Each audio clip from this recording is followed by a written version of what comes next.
ನಾಳೆ ಚನ್ನಪಟ್ಟಣದಲ್ಲಿ ಸರೋಜಾ ದೇವಿಯವರ ಅಂತ್ಯಕ್ರಿಯೆ ನೆರವೇರುತ್ತೆ. ಚನ್ನಪಟ್ಟಣದ ದಶವಾರ ಗ್ರಾಮದಲ್ಲಿ ಅಂತ್ಯ ಸಂಸ್ಕಾರ ನಡೆಯುತ್ತೆ.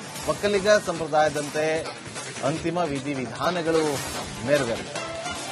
ಸರೋಜಾ ದೇವಿಯವರ ಪುತ್ರ ಗೌತಮ್ ಈ ಬಗ್ಗೆ ಮಾಹಿತಿಯನ್ನು ಕೊಟ್ಟಿದ್ದಾರೆ. ನಾಳೆ ಬೆಳಗ್ಗೆ 11:30ವರೆಗೂ ಕೂಡ ಅಂತಿಮ ದರ್ಶನಕ್ಕೆ ವ್ಯವಸ್ಥೆಯನ್ನು ಮಾಡಿಕೊಳ್ಳಲಾಗಿದೆ. ಮಲ್ಲೇಶ್ವರಂನ ನಿವಾಸದಲ್ಲಿಯೇ ಅಂತಿಮ ದರ್ಶನಕ್ಕೆ ವ್ಯವಸ್ಥೆ ಮಾಡಿಕೊಳ್ಳಲಾಗಿದೆ. ನಾಳೆ ಚನ್ನಪಟ್ಟಣದಲ್ಲಿ ಅಂತಿಮ ದರ್ಶನ ಮುಗಿದ ಬಳಿಕ ಅಂತ್ಯ ಸಂಸ್ಕಾರಕ್ಕೆ ಅವರ ಪಾರ್ಥಿವ ಶರೀರವನ್ನ ಬೆಂಗಳೂರಿಂದ ತೆಗೆದುಕೊಂಡು ಹೋಗುವ ಕೆಲಸ ಆಗುತ್ತೆ.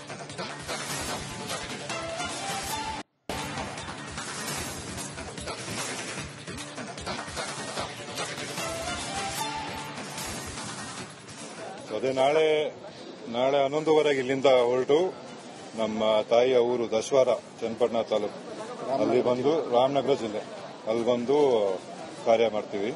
ಸೊ ಇಲ್ಲಿಂದ 11:15 ಹೊರಟು ಅಲ್ಲಿ ಸೇರಿ ಕಾರ್ಯ ಮಾಡ್ತೀವಿ. ಸರ್, ಅಂತಿಮ ದರ್ಶನಕ್ಕೆ ಸಾರ್ವಜನಿಕ ಇಲ್ಲೇ ವ್ಯವಸ್ಥೆ ಮಾಡ್ತಾರೆ? ಇಲ್ಲ ನಾಳೆವರೆಗೂ ಇಲ್ಲೇ ನಾಳೆ 11:15 ತನಕ ಇಲ್ಲೇ ಇರ್ತಾರೆ.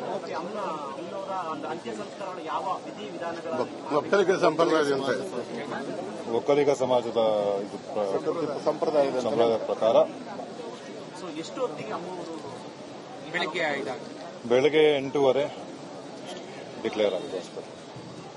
ಸೊ ಅದೇ ನಾಳೆ 11:15 ಇಲ್ಲಿಂದ ಹೊರಟು ನಮ್ಮ ತಾಯಿಯ ಊರು ದಶವಾರ ಚನ್ನಪಟ್ಟಣ ತಾಲೂಕು ಅಲ್ಲಿ ಬಂದು ರಾಮನಗರ ಜಿಲ್ಲೆ ಅಲ್ಲಿ ಬಂದು ಕಾರ್ಯ ಮಾಡ್ತೀವಿ. ಸೊ ಇಲ್ಲಿಂದ 11:15 ಹೊರಟು ಅಲ್ಲಿ ಸೇರಿ ಕಾರ್ಯ ಮಾಡ್ತೀವಿ. ಸರ್, ಅಂತಿಮ ದರ್ಶನಕ್ಕೆ ಸಾರ್ವಜನಿಕ ಇಲ್ಲೇ ವ್ಯವಸ್ಥೆ ಮಾಡ್ತಾರೆ? ಇಲ್ಲ ನಾಳೆವರೆಗೂ ಇಲ್ಲೇ ನಾಳೆ 11:15 ತನಕ ಇಲ್ಲೇ ಇರ್ತಾರೆ.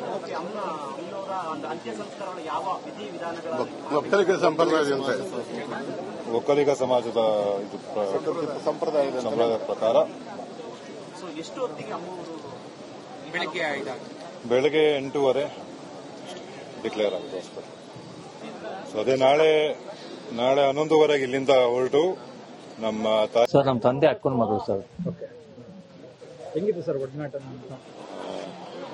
ಸರೋಜಾ ದೇವಿಯವರು ಒಂದು ನಮ್ಮ ಚಿತ್ರರಂಗದಲ್ಲಿ ತುಂಬಾ ಹಿರಿಯ ನಟಿ, ಹಾಗೆ ಎಲ್ಲ ಭಾಷೆಗಳ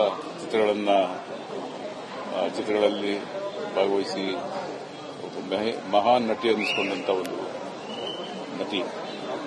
ಹಾಗೆ ಒಂದು ಮಹಾನ್ ನಟಿ ಅನ್ನೋದು ಒಂದು ಸಾಧನೆ ಆದರೆ ಎಷ್ಟು ಒಳ್ಳೆ ಹೆಂಗಸು, ಎಷ್ಟು ಒಳ್ಳೆ ಮನಸ್ಸು, ಎಲ್ಲರಿಗೂ ಒಂದು ಚಿಕ್ಕ ಕಲಾವಿದರಿಂದ ದೊಡ್ಡ ಕಲಾವಿದರಿಗೂ ಎಲ್ರಿಗೂ ಎಷ್ಟು ಚೆನ್ನಾಗಿ ಮಾತಾಡಿಸ್ತಾ ಅವರ ಒಂದು ಜೀವನದ ಒಂದು ಚಿತ್ರರಂಗದ ಹಾದಿಯಲ್ಲಿ ಯಾವ್ಯಾವ ರೀತಿ ಬೆಳೆದು ಬಂದೆ ಅಂತ ನಮ್ಮ ಕಲಾವಿದರ ಸಂಘದ ಮೀಟಿಂಗ್ಗಳಲ್ಲಿ ತುಂಬಾ ಸರಿ ಎಲ್ರಿಗೂ ಹೇಳೋರು, ನೀವು ಈ ತರ ಇರಬೇಕಮ್ಮ, ಈ ತರ ಬೆಳಿಬೇಕು, ಈ ತರ ಒಂದು ಚಿತ್ರರಂಗದಲ್ಲಿ ನಿಮ್ಗೊಂದು ಜವಾಬ್ದಾರಿ ಅಂತ ಎಷ್ಟು ಚೆನ್ನಾಗಿ ಎಲ್ರಿಗೂ ಬುದ್ಧಿವಾದ ಹೇಳ್ಕೊಂಡು ಅವ್ರನ್ನೆಲ್ಲ ನಗಿಸ್ಕೊಂಡು ಅಷ್ಟು ಚೆನ್ನಾಗಿದ್ರು.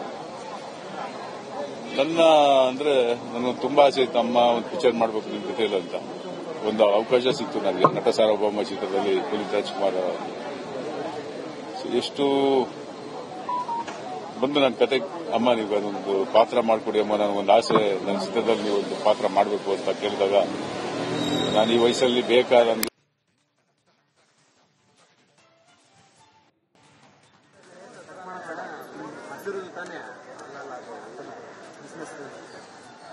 ಎಷ್ಟು ಎತ್ತರ ಇದಿರ್ಬೇಕು ಎಲ್ಲ ಚೇರ್ಮನ್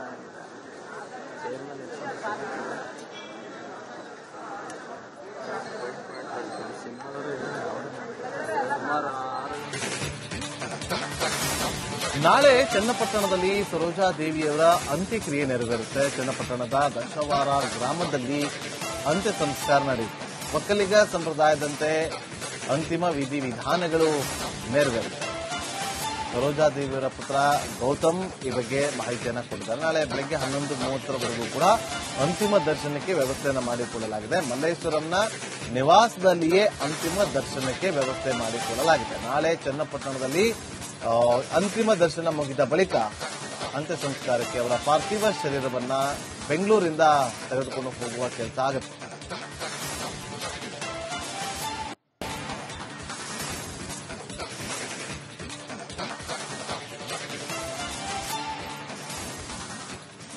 ಅದೇ ನಾಳೆ 11:30 ಇಲ್ಲಿಂದ ಹೊರಟು ನಮ್ಮ ತಾಯಿಯ ಊರು ದಶವಾರ ಚನ್ನಪಟ್ಟಣ ತಾಲೂಕು ಅಲ್ಲಿ ಬಂದು ರಾಮನಗರ ಜಿಲ್ಲೆ ಅಲ್ಲಿ ಬಂದು ಕಾರ್ಯ ಮಾಡ್ತೀವಿ. ಸೊ ಇಲ್ಲಿಂದ 11:30 ಹೊರಟು ಅಲ್ಲಿ ಸೇರಿ ಕಾರ್ಯ ಮಾಡ್ತೀವಿ. ಸರ್, ಅಂತಿಮ ದರ್ಶನಕ್ಕೆ ಸಾರ್ವಜನಿಕ ಇಲ್ಲೇ ವ್ಯವಸ್ಥೆ ಮಾಡ್ತಾರೆ? ಇಲ್ಲೇ ನಾಳೆವರೆಗೂ ಇಲ್ಲೇ, ನಾಳೆ 11:30 ತನಕ ಇಲ್ಲೇ ಇರ್ತಾರೆ. ಅಂತ್ಯ ಸಂಸ್ಕಾರಗಳು ಯಾವ ವಿಧಿ ವಿಧಾನಗಳ ಒಕ್ಕಲಿಗ ಸಂಪ್ರದಾಯದಂತೆ ಒಕ್ಕಲಿಗ ಸಮಾಜದ ಸಂಪ್ರದಾಯದ ಪ್ರಕಾರ ಎಷ್ಟು ಹೊತ್ತಿಗೆ ಅಮ್ಮವರು ಬೆಳಗ್ಗೆ 8:30 ಡಿಕ್ಲೇರ್ ಆಗಿದೆ ಹಾಸ್ಪಿಟಲ್. ಸೊ ಅದೇ ನಾಳೆ 11:30 ಇಲ್ಲಿಂದ ಹೊರಟು ನಮ್ಮ ತಾಯಿಯ ಊರು ದಶವಾರ ಚನ್ನಪಟ್ಟಣ ತಾಲೂಕು ಅಲ್ಲಿ ಬಂದು ರಾಮನಗರ ಜಿಲ್ಲೆ ಅಲ್ಲಿ ಬಂದು ಕಾರ್ಯ ಮಾಡ್ತೀವಿ. ಸೊ ಇಲ್ಲಿಂದ 11:30 ಹೊರಟು ಅಲ್ಲಿ ಸೇರಿ ಕಾರ್ಯ ಮಾಡ್ತೀವಿ. ಸರ್, ಅಂತಿಮ ದರ್ಶನಕ್ಕೆ ಸಾರ್ವಜನಿಕ ಇಲ್ಲೇ ವ್ಯವಸ್ಥೆ ಮಾಡ್ತಾರೆ? ಇಲ್ಲೇ ನಾಳೆವರೆಗೂ ಇಲ್ಲೇ, ನಾಳೆ 11:30 ತನಕ ಇಲ್ಲೇ ಇರ್ತಾರೆ.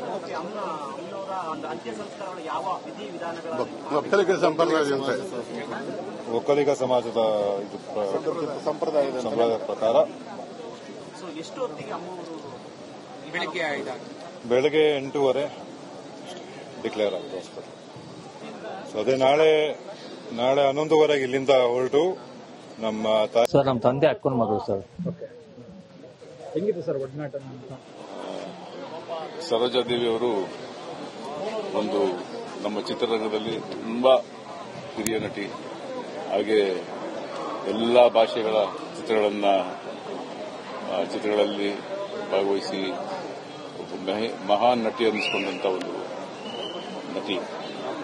ಹಾಗೆ ಒಂದು ಮಹಾನ್ ನಟಿ ಅನ್ನೋದು ಒಂದು ಸಾಧನೆ ಆದರೆ ಎಷ್ಟು ಒಳ್ಳೆ ಹೆಂಗಸು, ಎಷ್ಟು ಒಳ್ಳೆ ಮನಸ್ಸು, ಎಲ್ಲರಿಗೂ ಒಂದು ಚಿಕ್ಕ ಕಲಾವಿದರಿಂದ ದೊಡ್ಡ ಕಲಾವಿದರಿಗೂ ಎಲ್ರಿಗೂ ಎಷ್ಟು ಚೆನ್ನಾಗಿ ಮಾತಾಡಿಸ್ತಾ ಅವರ ಒಂದು ಜೀವನದ ಒಂದು ಚಿತ್ರರಂಗದ ಹಾದಿಯಲ್ಲಿ ಯಾವ್ಯಾವ ರೀತಿ ಬೆಳೆದು ಬಂದೆ ಅಂತ ನಮ್ಮ ಕಲಾವಿದರ ಸಂಘದ ಮೀಟಿಂಗ್ಗಳಲ್ಲಿ ತುಂಬಾ ಸರಿ ಎಲ್ರಿಗೂ ಹೇಳೋರು, ನೀವು ಈ ತರ ಇರಬೇಕಮ್ಮ, ಈ ತರ ಬೆಳಿಬೇಕು, ಈ ತರ ಒಂದು ಚಿತ್ರರಂಗದಲ್ಲಿ ನಿಮ್ಗೊಂದು ಜವಾಬ್ದಾರಿ ಅಂತ ಎಷ್ಟು ಚೆನ್ನಾಗಿ ಎಲ್ರಿಗೂ ಬುದ್ಧಿವಾದ ಹೇಳ್ಕೊಂಡು ಅವ್ರನ್ನೆಲ್ಲ ನಗಿಸ್ಕೊಂಡು ಅಷ್ಟು ಚೆನ್ನಾಗಿದ್ರು. ನನಗೆ ತುಂಬಾ ಆಸೆ ಇತ್ತು ಅಮ್ಮ ಒಂದು ಪಿಕ್ಚರ್ ಮಾಡಬೇಕು ನಿಮ್ಮ ಜೊತೆಲಿ ಅಂತ. ಒಂದು ಅವಕಾಶ ಸಿಕ್ತು ನನಗೆ ನಟ ಸಾರ್ವಭೌಮ ಚಿತ್ರದಲ್ಲಿ ಪುನೀತ್ ರಾಜ್ಕುಮಾರ್ ಎಷ್ಟು ಬಂದು ನನ್ನ ಕತೆ, ಅಮ್ಮ ನೀವು ಅದೊಂದು ಪಾತ್ರ ಮಾಡಿಕೊಡಿ ಅಮ್ಮ, ನನಗೊಂದು ಆಸೆ, ನನ್ನ ಚಿತ್ರದಲ್ಲಿ ನೀವು ಒಂದು ಪಾತ್ರ ಮಾಡಬೇಕು ಅಂತ ಕೇಳಿದಾಗ ನಾನು ಈ ವಯಸ್ಸಲ್ಲಿ ಬೇಕಾದ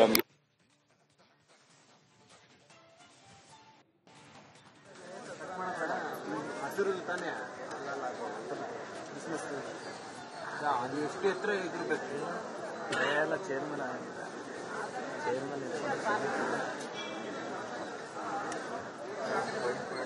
ಸಿನಿಮಾದವರು ಸುಮಾರು